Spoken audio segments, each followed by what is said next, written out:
What is up, feasters? Welcome back to another fantastic episode of the Anime Feast. I'm your host, Dominique, and with me, as always, we have my fellow Minecraft diggers, Minecraft crafters, ready to enter the nether portal. So, Swan. what up? What up? I don't really play Minecraft because I'm not the creative type, but I'll still take those diamonds if you got them. And Matthew. What up, everybody? It's like, Dom, have you ever played Minecraft? Yeah, we used to play it. We didn't play it a lot, but it was like Kara's thing for a while. So that was something that we could play together because we both had PlayStation 4, so we could be in the same room or area and just like do online play. And I would just join her server and we could do Minecraft together. That's cute. That's adorable. Yeah, that's adorable. You guys are like a couple or something like that. Yeah. Interesting enough, we had it a while for a couple of people who joined our server. Like I think Tanner made a house in the server. You didn't do it, Twan, did you? You like yeah, I joined in. I was making like a huge castle. That's right. This thing was big. He made a big ass castle in the distance. It had a moat and it had a moat. It had a like waterfall going through it. Yeah. That's about all I've done. Yeah, we crafted it a little bit, like a tiny bit. I might get back into it, and I know it'd be great for streaming. So, but guys, welcome to the podcast. We are excited to have everybody on. And before we dive any further, make sure if you are watching on YouTube, make sure you guys hit that subscribe button, ring those notification bells, like the page. Helps our algorithm. Share us with your friends. We're a feast, so you gotta share with everyone else. But guys, today we are diving into some of the most disrespectful moments in anime. There are always a large variety, and disrespectful, I guess, is subjective to some. But I think you guys will agree with some of the ones we're gonna have on this list because, man, oh man, is the disrespect real in different parts of anime. And I guess one to start off with is just something a lot of people always talk about. And it is obviously Hunter x Hunter when Kurapika fought I forgot his name already, I just had it. Uvo. And and he, after the battle was over, Kurapika is burying Uvo with the shovel. And everyone's belief is that Kurapika brought a shovel to the fight, and that is incredibly disrespectful to just come to a fight with a shovel. I mean, it's responsible though. It is disrespectful, but I mean, Kurapika, he decided that his whole power was going to be based on, the Phantom. Was it the Phantom 10? Phantom Troop. Yeah. Or just call them the spiders.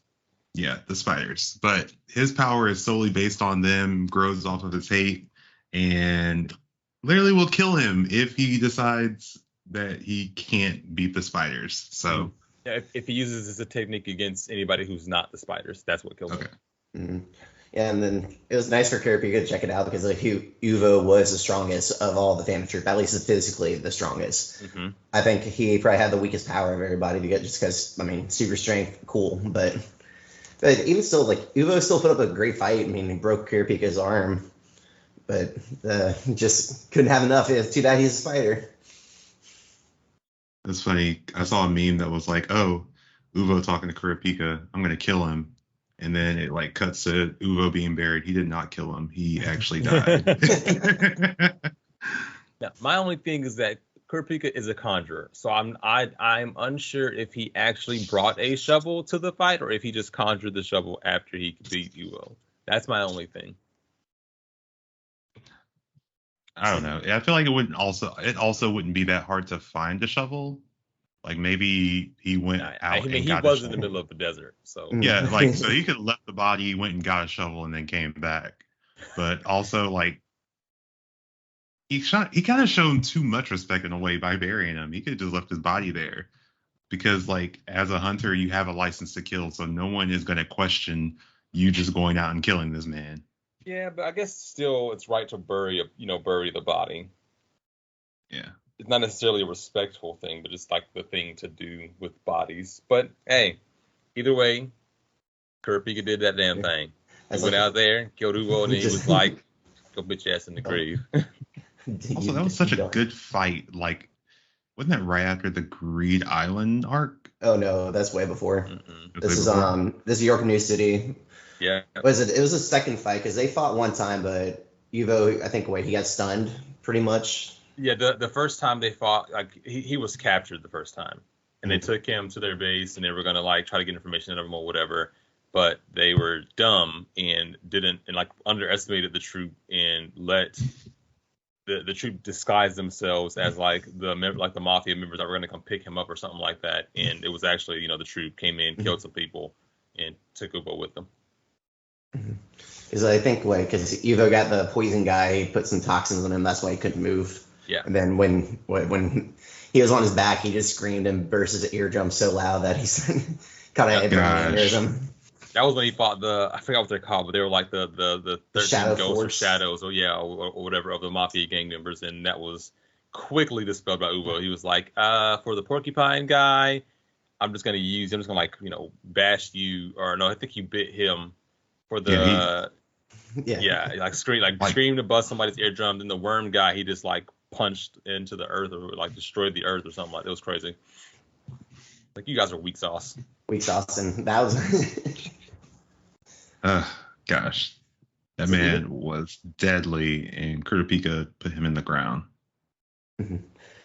It's like Amateur just disrespected everybody, and then even before that was Hisoka versus Gon, the first fight of them, the first real fight, not like the one on the Hunter Island, but when they were in the Sky Tower, the battle tower scene, and Gon got one lucky hit on him. Hisoka pretty much just ruled that fight. He didn't move. He didn't move for most of the fight. He just stood there and is like. He has the bungee jump. He doesn't need to move. It's a strategy of his, but also Hisoka loves the fight. It does, but Hisoka, he didn't move. It took a Gon a punch before Hisoka decided to move his legs for one time. That's just the difference in their ability. Yeah, Hisoka is also like a grown ass man who has an in-depth knowledge of his power. Where Gon, he is just breaking the surface of it, and it's the most basic attack, which is Jonkin. Now, I don't even think he had that at that point either. He was still trying to. They didn't even focus like all their Nen abilities or anything. They just know to seal themselves so they don't get killed. Mm-hmm. Yeah. Okay. Any more moments or any more comments on that moment in particular? No, I think the Kurapika Uvo one's pretty straightforward. Just the disrespect of bringing a shovel to a fight. Shovel to a fight, knowing you're going to bury the body. So my next one is, I love Madara. We're going to talk about Naruto. The moment when Madara told the 5 Shinobi army, hey, you forgot about the second meteor. Like, the unnecessary second meteor, because they have already been beat to a pulp by one man. And then he sends out a meteor that they can barely stop. And then he's like, oh, you forgot about the second one. While he's sitting in the distance, just observing the fight. And he's like, oh, that's pretty impressive. But you forgot about the second one. Cool. You stopped the first one, but what are you going to do about the second one? Just the fact that he was sitting down, while they were dealing with it. Because he was like, I don't need to do anything else right now. That was a disrespect for me. Why he's sitting down while they're dealing with this deadly attack and then barely surviving one attack just to have another one coming nonchalantly. Yeah, dropping the meteor for I think it was like Anoki to use his particle techniques to like lighten the weight of the meteor, stop the meteor, and then Madara would be like, "Oh, good job!" And then Garo was using his sand to catch it on the bottom as well. What about the second one? Boof. Wipe them all out. But Madara was pretty much disrespectful that whole because arc. when you were saying that, I thought Like I just immediately thought of, I mean, also when he was fighting the five Kages, Yes. because he straight up looked at them and he was like, he was like, oh, it's five, you five versus me, that's not fair. And then he like made the clones and he was like, now it's 5v1 for all of you instead. And he was like, but here's my question for you: do you want them all to have their perfect Sasunos or no? Like pretty much letting them know like, you're all bitches, but how strong should I make my? Do I need to weaken my clones for you? Like, also, the fact that he was like, I'm only going to take this out once. Like, that's it. Yeah. I don't need any more than that. Yeah. Like, if you beat this, oh well. But well, I mean, you talking about that Madara makes me think. Go back to the moment of the old Madara, the second Madara, which also y'all know was Toby saying that he was Madara, but not being that either, just being Obito. But when he was fighting Naruto in the group there, I think it was Naruto, B, maybe Kakashi, and Guy, and after like the Biju bomb techniques, because he had control of all the Biju except for the 8 tails and 9 tails, and as they were fighting, he went to go grab his fan, and then he saw water dripping from his arm, and he was like, "Am I sweating? No, it's just rain. These fools can never make me sweat." And like that's just so disrespectful. Like these fuckers could never. No, these fools, they're not good enough to make me sweat. I didn't even notice it was raining. I just felt water on my arm. That's water on my arm. Wait, they can't make me sweat. Yeah, these fools could never make me sweat. That is disrespectful. It's like I shouldn't have to try against you. It wasn't really disrespectful. It was just so overpowered. Like when Orochimaru first attacked Naruto and Sasuke. I'm not adding Sakura in there because she was just there, but that's. Oh yeah, and on the training grounds for the Shinobi stuff or the tuning exams. Yeah. Yep. Just sheer overpower them. But you do, I mean, and again, just staying in the trope of the Naruto world for a second. Killer Bee stopping mid-fight to write some rhymes against Sasuke. Yes. That's also just a disrespectful moment where Killer Bee is just putting in work against Sasuke and Taki? No. Or what was their group's name? Tekka. I think they were Taka at this point, right? Because they went from snakes from heavy to Taka. They went from snakes to birds. Yeah. I think that was after they beat Itachi. Yeah. Beat Itachi.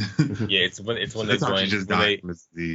joined when Sasuke joined the Akatsuki for like a day. Yeah. It's like I am Itachi's replacement. Yeah. I will be the next Hokage. Bitch, if you don't get somewhere, we haven't been to this village and literally just abandoned us for the past 3-4 years. Gosh. Just about 2 or 3 because it was a 2-year time skip. Yeah. Okay. But yeah, I mean, just the whole fight really was just toying with Sasuke the whole fight, which is also fantastic. He also killed him he would have killed him twice if it wasn't for Karin. Mm-hmm. Yep, Karn the first time, and then Jugo the second time to give his life pretty much to Sasuke, and Jugo became a kid, which that's a great little henchman to have. Is that in the moment you're dying, it's like they put their hand on you and sacrifice their current lifespan, and it heals you. Hey, and you get to become younger, so you don't technically age. It's not a bad, honestly, not a bad handoff. It's a great henchman. Like, hey, yeah, I need somebody like that in my life. I want the brink of death. Just give me some of your life. Your power. You'll be a kid. You'll get old again. Just come on, do this for me. It's like sharing the ki and sharing the chakra is just like it's kind of bullshit. That's what it is, but it part of the world. Yeah. I mean, I don't feel like it's because there's healing jutsu, so it's not really. It's technically you have to give your own chakra to heal someone else. So it's just a better version of it because it's like a Kekkei Genkai for Karin. Yeah. I mean, plus Sasuke is able to steal chakra anyway when he gets his Rinne Sharingan. Honestly, I feel like the Sharingan is more bullshit than being able to give your health to someone else. Like the Sharingan, the Rinnegan are two. I think transferring the powers to everybody. That's It's like, oh yeah, you're meant to have this the entire time. No. Or even Kakashi getting getting the Sharingan the first time is like, I don't think that's sanitary or how any eyes work actually. But Yeah, that whole thing about the Uchihas and all of that, just like transplanting eyes to do this and that, I'm like, that to me, no. Like, also, it doesn't seem like they actually do any surgery. They just, dig into your eye, pull it out, and then put it in somebody else's body, and it immediately works. Yeah, them optic nerves connected. Yeah, sure. I'm sure that. Yeah, those trillions of, nerve endings. They definitely have the same blood type and everything too. That's wouldn't be any cross contamination or anything like that.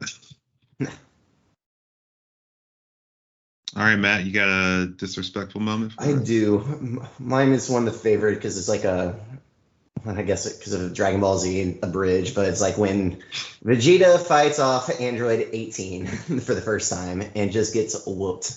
Android 18 is just sitting on the car, is just standing there doing nothing. Vegeta's going on all full out attack. He's like, I got him, I got her. And it's like, nope, she just breaks his one arm, then breaks the other. Just, oh. Yeah, didn't she use her knee to break his arm? Is like, ah. Yeah. That one kick to the side breaking his shit was hilarious. Like, I think it's weird because like Cell had like so many times like another person would overcome whatever the next odd was, and then another person would until Goku and Cell fought really. Because when Cell got his second form and Vegeta came back, and then he started making work on Cell's the partial semi-perfect Cell. And then he just kept beating him down, and then Cell's like, oh, but if you mean perfect, then I'll give you a real fight. And Vegeta's like, I do want a good real fight, don't I? Since we're on the topic of Cell, he is also one of the most disrespectful people in Dragon Ball Z. Like, he made a tournament and stood there for a week waiting for someone to just come fight him. He's like, come fight me, I'm going to kill you all anyway. That was his flaw. He thought he was strong. He was like, I got some of Frieza's cells. I've got, some Saiyan cells. I've got this cell and that cell. I'm like, I'm nobody can beat me. I've got a touch of everybody of the best DNA out. And like, y'all just come run this fade, and he pretty much did beat everyone, except for Gohan. Mm-hmm. Yeah, also, like when okay. When the tournament first started, I thought it was like, okay, cool. Everybody would fight him. We get to see everybody versus Cell kind of thing. And then they'll tear him down. They'll weak him down. And nope. And it was like, nope, Goku's just going to start this fight. It's like, I thought Goku's supposed to be the savior, not the initiator. Also, the fact that Goku gave Cell a sensu bean after he was like, close to death. He's like, no, I want you to fight him as strongest. Dad, we could have won this. Easy. Had not had these problems. The fate of the world doesn't matter. You got to have a good fight. Mm-hmm. Man. Well, there's one. I was watching some videos earlier just to like remember. It says, it's been so long since I've seen so many of these animes, but a great one to bring up is in Bleach, especially because Bleach is about to return, the 1,000-Year Blood War arc. Cannot wait. I think it's October of next year. It's when it's going to be out. But still. Yeah, but I mean the preview's out, so I can watch the preview. It gets you hyped. But back in Soul Society, after Ichigo and them successfully saved Rukia, and Aizen revealed that he wasn't actually dead, and he came back to take the thing out of Rukia. I watched the video, and it reminded me how disrespectful this was. When Ichigo was in his Bankai form.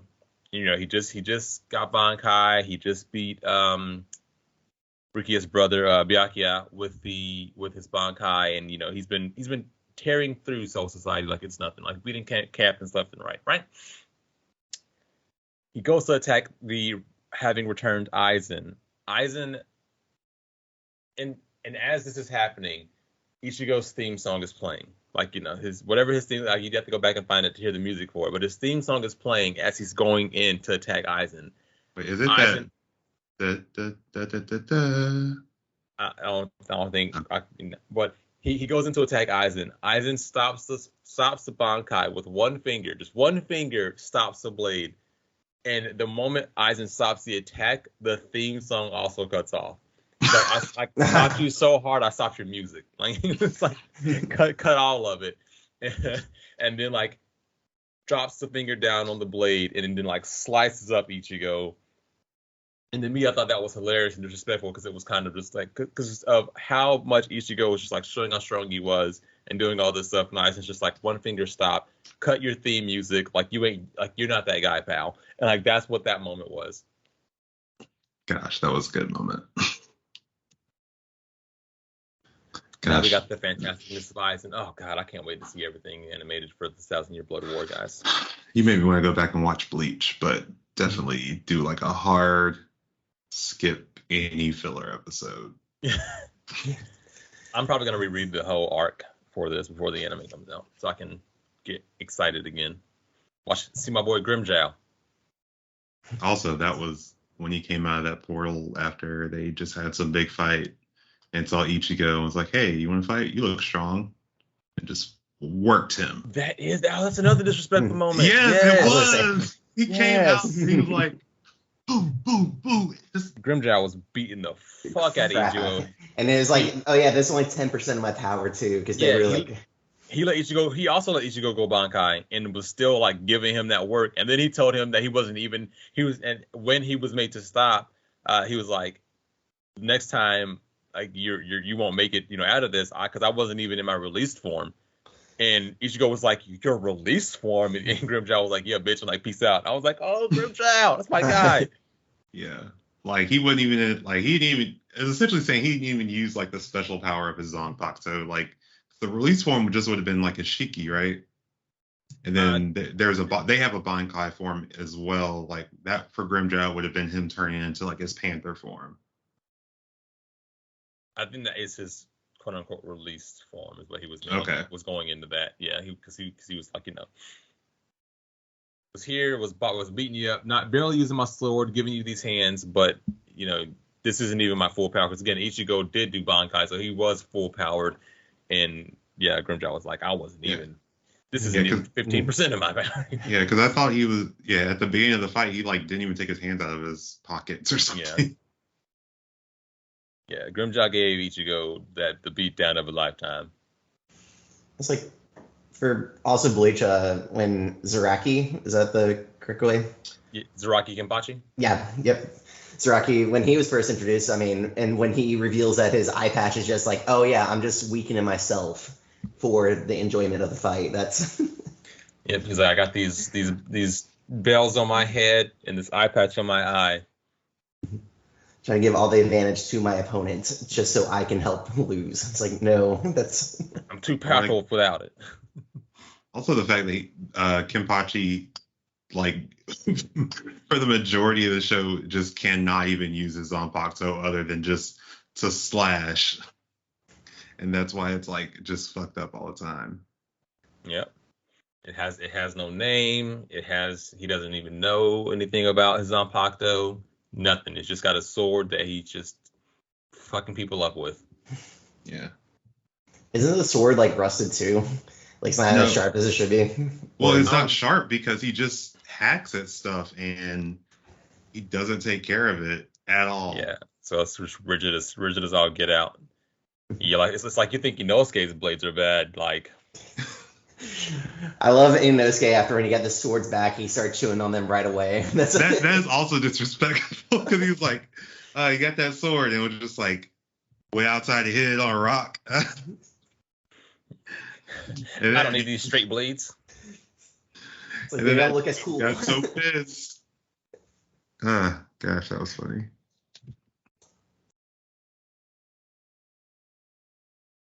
Oh, I was gonna say the one for Fairy Tail that always gets me is when after the Natsu time skip, pretty much when Natsu comes back for the Grand Magic Games and just walks in there, walks in there and just starts burning everything. It's like, I just want to fight the strongest guild after being away for some time, and he just melts everything. Yeah, Natsu's return. I really wish they would have let him stay like that. I like the long hair, badass looking Natsu.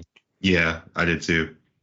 Also, the fact that he came in and was like, "Yeah, I'm gonna fight both of you." He fought Dragon and Sting, not Dragon, Sting and Rogue. Rogue. Yeah.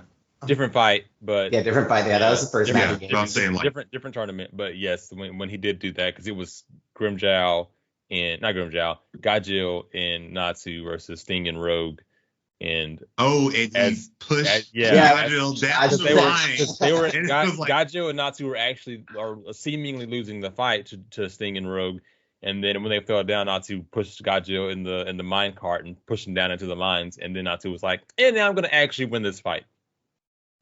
and then proceeded to win this fight. Yeah. Still love the travel when they were on the train side before their fight. Like they were traveling and all of them were just suck since they're or dragon slayers. Like all can't be in moving cars or anything without getting nauseous. That was so. Who are we on at this point? I honestly, I think you just kind of bring it up, bring things up as you want to. Don't need to go in a certain order. Just kind of speak on it. It's like we can say anything that Saitama does in One Punch Man. Literally. Saitama, I think it was he's fighting. Who was the fast one? Supersonic. Yeah, Speedo Sonic. And he tried to slash Saitama, and like Saitama wasn't even paying attention. He saw the blade. He was like, just bit in half.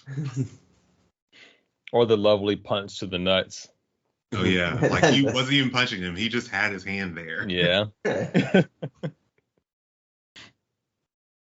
Yeah, it's for honestly for One Punch Man, it's just any time Saitama goes against Speedo Sonic. Because he doesn't try at all, and he just continues to embarrass him. So much so that Speedo Sonic was considering going into a demon form as well later on. So it's like, I guess you can't really put King on the list, but King, I mean, all he does is just stand there and he gets. We're not considering King because King hasn't actually done anything disrespectful. Mm-hmm. He's just done a bunch of lucky ass shit. If we were having the most lucky characters in anime, then I would say King. It's like, he has to be he's just there at the right place, right time, and just gets recognition for doing nothing. He's trying to avoid conflict, and yet conflict finds him. And he keeps getting in situations where he almost gets found out, and then he just keeps getting saved by some miracle. It's like, oh, I guess I don't have to do that. Yeah, King's a bunch of bullshit, but that's for another time. That's right. I was gonna say Gojo and him fighting Sukuna the first time. Sukuna the first time and Jogo. Yeah, when he sends Jogo's as well. Sorry, I'll let you do Jogo's. The reason I said Sukuna the first time is because I'm looking at an image of it, and it was just the fact that it was Sukuna's first return, and they hyped him up so much. And just like the fact that during the fight, when Sukuna went into attack, Gojo disappeared and came back, and when Gojo came back, he was sitting on Sukuna. Like Sukuna was in in like the all fours position of like yoga, or like a tabletop position, and Gojo's just sitting on his back, just chilling. And it's like, I can't let you beat me in front of my student. That just wouldn't be right. I'm gonna have to show off my students watching, and proceeded to disrespect Sukuna. But in the Jogo fight, I mean, like what Gojo went and got Yuji to bring him to the fight. And he's like, "Oh, I want to teach you a lesson. Come here with me." And it's like, yeah, I mean the whole thing, because Jogo, he was like, "Yeah, I can beat him. I'm like as powerful as like 5 fingers," and he's like going all out and using all this lava, all these powerful attacks, and Gojo's like, you know what? This would be a good learning moment, and just stops in the middle of the fight to go get Yuji. And he's like, hey, just sit there, Yuji. As long as you're by me, you don't have anything to worry about. He's not that strong. So also just the fact that when Jogo thought that he had killed Gojo the first time, and he was trying to show, he was like, actually, you haven't touched me yet. Jogo was like, what? He's like, yeah, you haven't hit him yet. He was like, I have this infinity. And he was like, what? He was like, look, you can't touch me. And like, he was like, I'm not gonna hit you. I'm not gonna hit you. Like, just come here, try to touch me. And Jogo was like, I don't feel any like threats or intimidation here. And like went to go touch him, and then you realize he couldn't touch him because of the infinity. And then Jogo was slowly talking to him, and then like, and then grabbed his hand. Yeah, had the hand thing, and then proceeded to kick his ass. Make him feel comfortable, and then just bam. Look, I'm not gonna hurt you. I'm not gonna hurt you. Look at this. Yeah, we're all friendly, but bam. And then also, like, when he put him into the domain, Jogo put Gojo and Yuji into their domain, and he was like, got him in my domain, there's nothing they can do. And he's like, yeah, that would be if, I couldn't overcome it. And then, proceeded to put his own domain over top of that. And the next thing you know, all there was Jogo's head. That's all that was left. It was just a head. Gojo is just a disrespectful character in general. It'll be cool when we get to finally see his past animated. Mm-hmm. So yeah, but he's always been a smug motherfucker.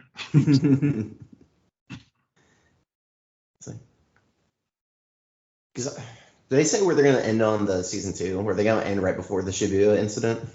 If we know, I have no idea. I'm just excited for the movie to come out. Mm-hmm.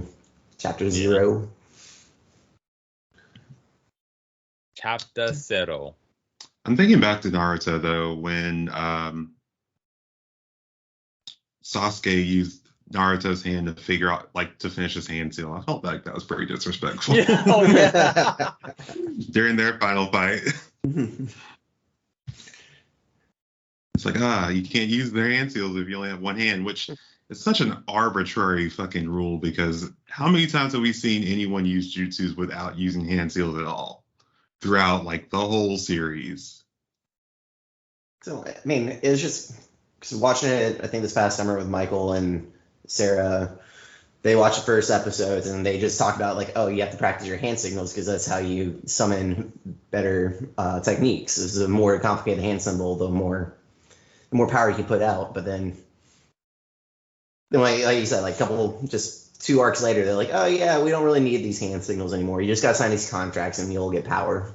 Yeah, it was not even the contracts. Like, half the time they're just like, hey, I'm going to use this hand signal right here, and which just put your fingers to your index finger and middle finger and just, hey, summon chakra that way.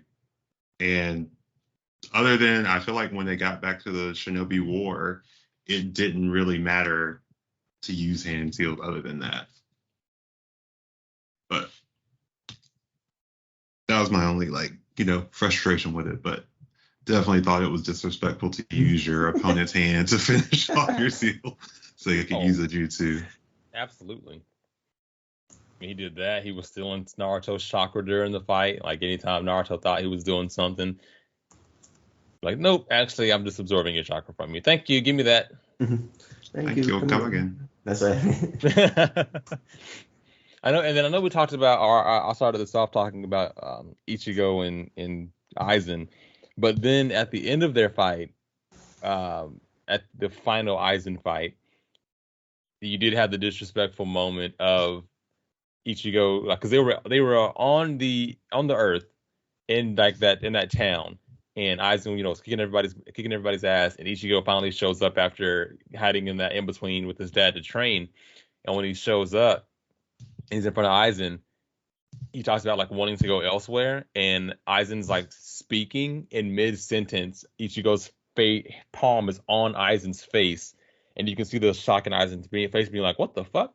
And then all of a sudden, they are just over a desert, over like the canyons and stuff. Yeah. Like, yeah, so disrespectful of Ichigo to be like, "Yeah, shut the fuck up talking," and just shoved Aizen all the way there. Because when they got over the location, it wasn't like he just dropped him, like, just put him down slowly and thing. He then just threw Aizen with still one hand on the face, just threw him into the desert.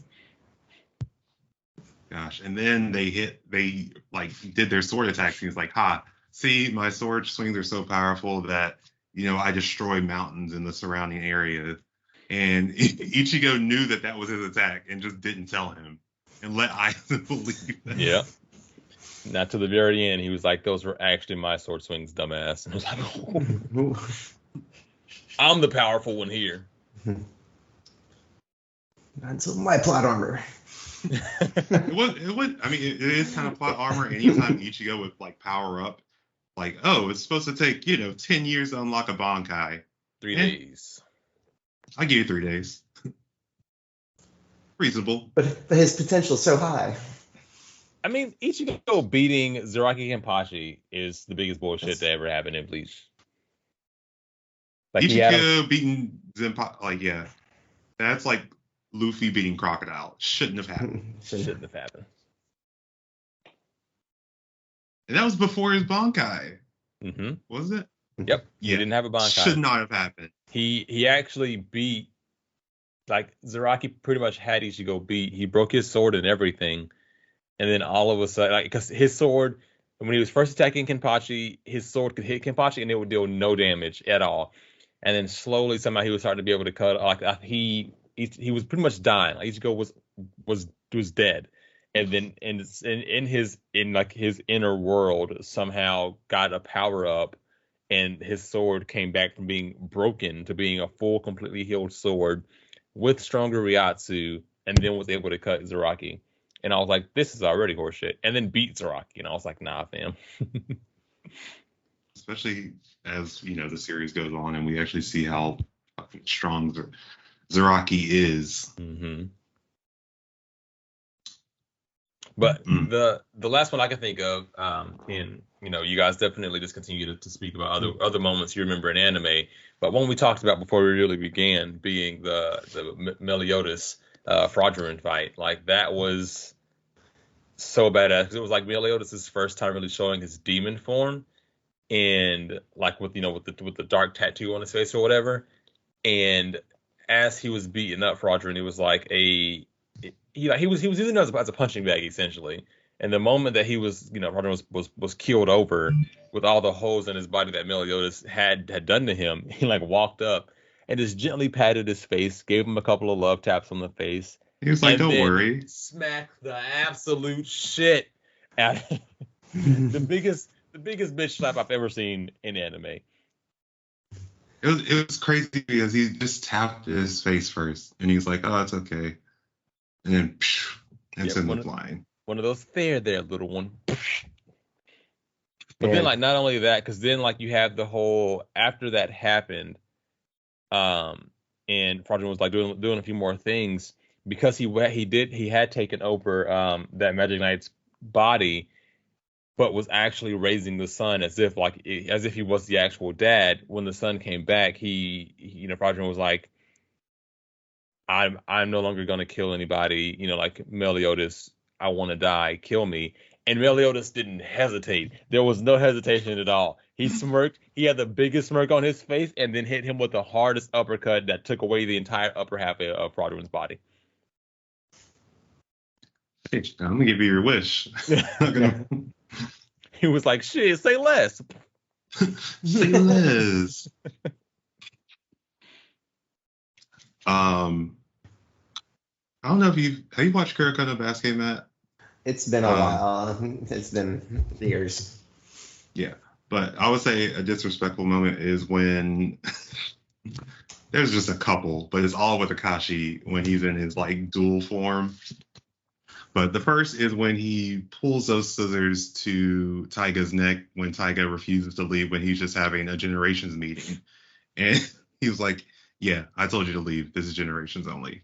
Also, you're standing too tall, so kneel before me," and just pushed him to the ground.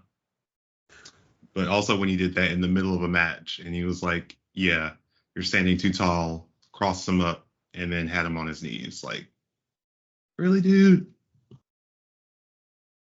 Yeah, because his ability was Emperor Eye, right? Yeah. Something like that. Mm-hmm. So, was he like a point guard? Yeah, Akashi was the point guard. And obviously point guards are typically shorter, so that was also his thing with how like you're standing too tall, because he was shorter than a lot of people, so he'd bring the defender down, like, "You can't be looking down on me, son." Cross him up, the defender's on this ground. It's like, "That's right, you stay down there, peasant." Like, yeah, you're gonna kneel before me. Yeah. Oh, was it? I have one. Karma from a assassination classroom. He's just he's what the second smartest kid in the school, but still in the delinquent class. But all he does is just skip class and just show up whenever he wants. And it's like, oh yeah, like is there studying and everything? He's like, oh, let me just solve this equation that nobody else can figure out anyway. Walk off. Yep, he was sent down there just because he was bad. Mhm. All he wanted to do was fight. Hey, it's like I know what I want to do.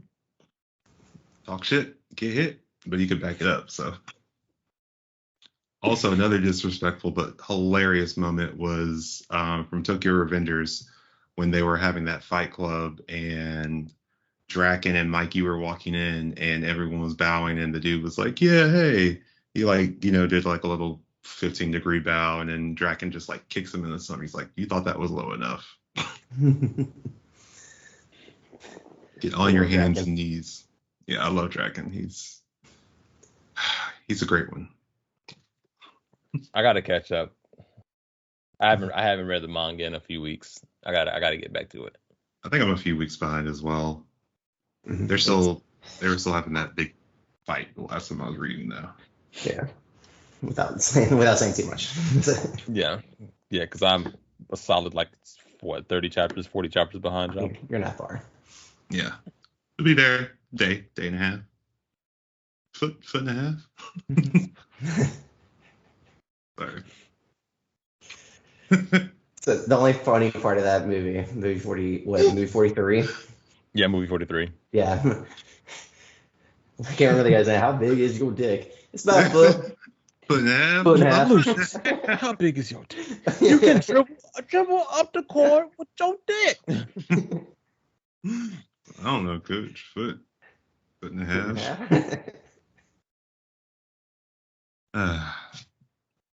Sweet. I'm trying to think if I have any. Thought I had one, but I forgot it. It's all good. There's so many disrespectful yet funny moments in anime. The list can go on forever, but those are just a few of our favorites that made us laugh, made us just like, that was disrespectful. But yeah, definitely my top out of all of them was Madara, just because anytime. I actually saw a meme the other day, which I think I shared with you guys, which was like a guy sitting back playing video games. It's like, oh, the 5 Shinobi army still sitting back, the 5 Kage still sitting back, and there's like Guy Sensei. All right, Ben sit forward. Sits up. He just sits up slightly. He's like, okay, we can finally start gaming. Man. Oh, one last one. That I kind of want to say is disrespectful, just because of like the unspoken anime laws. It's like, typically when your opponent is powering up, you finish letting them power up and then you fight, which is a dumb rule. Like if in a real fight, you don't do that. You don't know. But Eren Yeager 100% was not about to let that shit happen. When he was fighting the Warhammer Titan, and I think it was the second time they were transforming or whatever, mid-transformation for the Warhammer Titan, Eren was like, "No, we're not doing this," and just straight up, as it's in like its halfway form, just clean clocks it in the face, like breaking its jaw and everything. He's like, "No, I'm not letting you transform. Like, what do you think this is? I'm not gonna let you get more powerful than me. Like, that's stupid. I'm not gonna let you get the chance." And yeah, I love that moment in anime where Eren was like, "Nah, fam." Oh, I just remember the moment I was thinking of. It was from Overlord when he's about to fight the army and he just starts using random spells and he's just like, "Oh, that's what that does." I thought about Overlord 2 for a second. Matt, you gotta watch Overlord. I mean, I saw good. the one the Overlord when they're at the church and he summons it's like, oh, I took like 17 years to learn this one spell to cast like the level 7 demon to come onto Earth to resurrect in ritual. And Overlord's like, oh yeah, that spell. That was a good one back in my day when I was like level 6. I was like, oh, you can't say that. But yeah, he was fighting this army and then he uses a spell that he's like, I wanted to use it for a while, but I just never had a chance. Yeah. And it just summons these like huge, like, I don't even know if they're spider creatures, just aberrations. Weird thing, yeah. Yeah, there were some kind of aberrations, and he literally was just like, "That's what they do." Huh. It's pretty cool. He's like, I didn't know I was gonna summon that many. Oh, okay, awesome. Well, and then sorry again, just looking at this list, Kurapika, not Kurapika, sorry, Killua. Killua, when they were going through that tournament and they were like, in pairs and whatever, and they had to fight those prisoners. The fact that the strongest, most scariest one of the enemies they had to fight was there, and they had to go up against Killua. And this is before like everyone knew how strong Killua was. And the prisoner's like, we're fighting to the death. The prisoner's like, we're fighting to the death, and I'm gonna kill you, kid. And then Killua was like, no, okay, I'm fine fighting to the death. And everyone's freaking out. And the next thing you know, Killua has the guy's heart in a bag. Still beating. Still beating, and everyone was shocked about that. But it didn't end there. It was the fact that the guy was like, "That's my heart.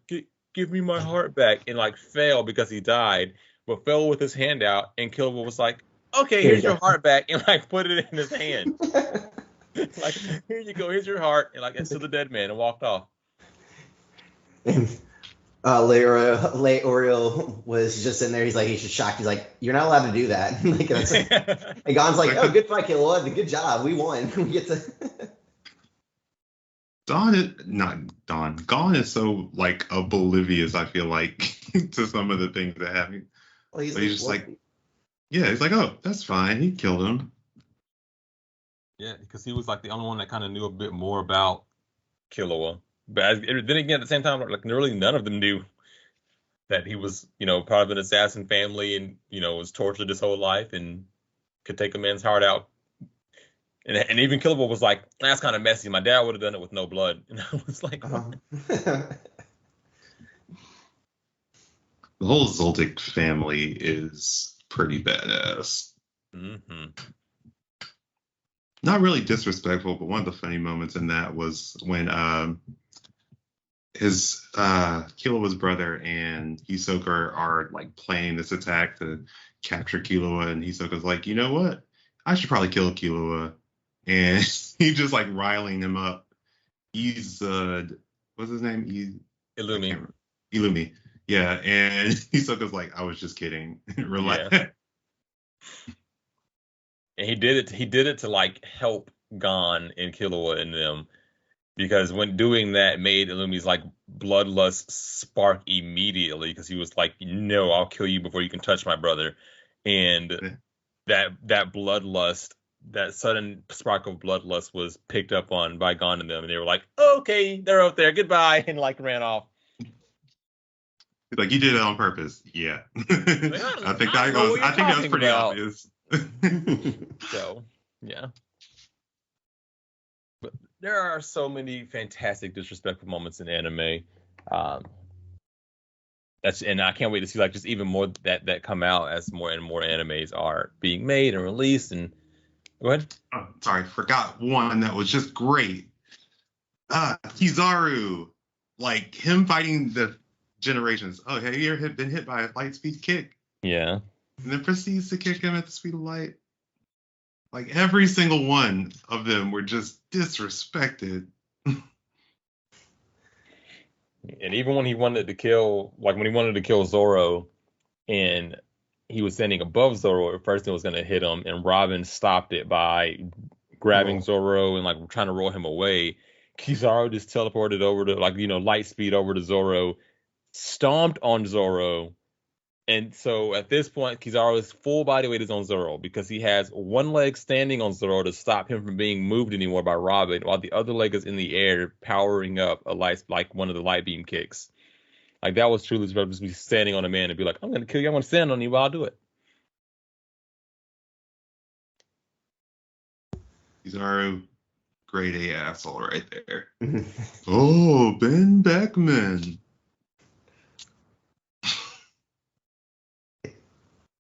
Gosh, I don't know. I definitely hate Akainu more, but Kizaru is not a likable character. I don't know. I like Kizaru because he hasn't really done anything to be unlikable to me. Other than just be he's like a Toby kind of character. Yeah, I guess. He's just a quirky asshole. Yeah, he goes out there to just do things, but he doesn't like. He's very much the in between of Akainu and Aokiji, because he will actually follow orders to an extent, and doesn't like want to let people go. But even with the Sabaody Archipelago, when Kuma came in and was stopping him from, killing all the Straw Hats, and instead was sending them away with his paw technique, and they knew that that's what Kuma was doing, was sending them away, instead of Kizaru stopping Kuma, because obviously, even though Kuma was a Shubikai, he's impeding in what the Navy was trying to do against an admiral. So, Kizaru could easily stopped or attacked Kuma, but instead he just let it all happen. That's true. I wonder what like Kizaru is like in goal is, if he's just like in it kind of for the shits and giggles, or if he is like really just following the the creed of the Marines to a T, which is just following whoever the fleet admiral is. Yeah. And he's still with the Marines, whereas Kuzan left. Yep. That's what we think. Yeah. He's a member of SWORD. I guess also food. Oh, go ahead, Matt. When Luffy pushes a zombie back into the pile. So that's not as disrespectful. It's also so hilarious, man. Yes. No. Back down. Literally walks up, sees him jump out of the dirt. He's like, now you can go back to sleep. Better. And he comes back and can't do it. I love Luffy. Also, when that it's like that prison that they were in after Skypiea, and Luffy's like running or seeking behind this guard, and he looks behind him, and Luffy's behind him after that, and it just like turns back to the camera. Great scene.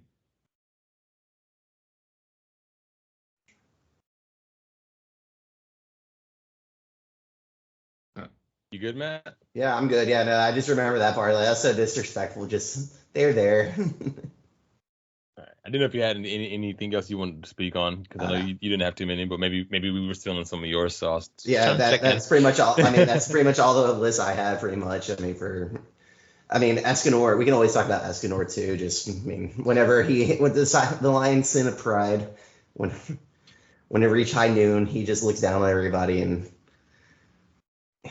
Everything is disrespectful. He's like, "Oh, you can't attack me. I mean, it's not gonna do anything." But yeah, like you're just a mosquito on the wall, and I'm just here to smack you. And then he gets I love Escanor. Escanor is definitely, I wouldn't say my favorite Sim, but he's up there. Yeah, he's a great one for sure. Right. But guys, we appreciate you all listening in. Be sure to follow us on social media. We are on Instagram as The Anime Feast, on Twitter and YouTube as Anime Feast. Follow us on social medias, like the videos, subscribe. We very much appreciate your support. Tell your friends and your family about us. Drop a comment on some of your most favorite disrespectful moments in anime. We would love to kind of hear input from you all, as our viewers, as our listeners. And until next time. Stay hungry, my friends. Peace.